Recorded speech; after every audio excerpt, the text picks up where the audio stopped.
রঘুনাথপুরের DVC তাপবিদ্যুৎ কেন্দ্রের গেটের সামনে দুই বন্ধুর মৃতদেহ ফেলে রেখে ক্ষতিপূরণের দাবিতে বিক্ষোভ। পুরুলিয়া রঘুনাথপুর থানার অন্তর্গত নতুনডি থেকে ডিভিসির রঘুনাথপুর তাপবিদ্যুৎ কেন্দ্রে যাওয়ার রাস্তায় মোটর বাইক দুর্ঘটনায় বুধবার দুই যুবকের মৃত্যু হয়। বৃহস্পতিবার সেই মৃতদেহ দুটি ময়নাতদন্তের পর পরিবারের আত্মীয়দের হাতে তুলে দেওয়া হয়। পরিবারের আত্মীয়রা ও স্থানীয় মানুষজন বৃহস্পতিবার বিকেল 5টা নাগাদ সেই যুবকের মৃতদেহ ডিভিসির রঘুনাথপুর থার্মাল পাওয়ার সাপ্লাই কারখানার গেটের সামনে ফেলে রেখে উপযুক্ত ক্ষতিপূরণের দাবিতে বিক্ষোভ দেখাতে থাকে।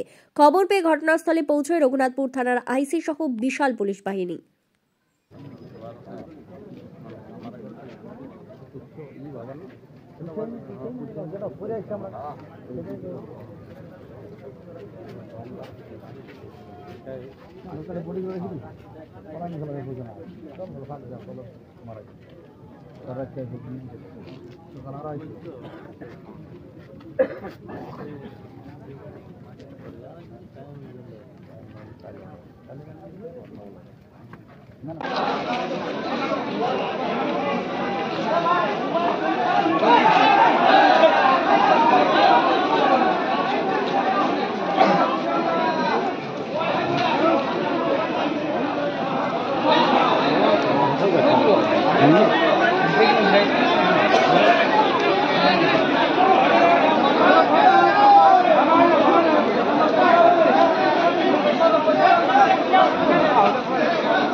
I'll be right here.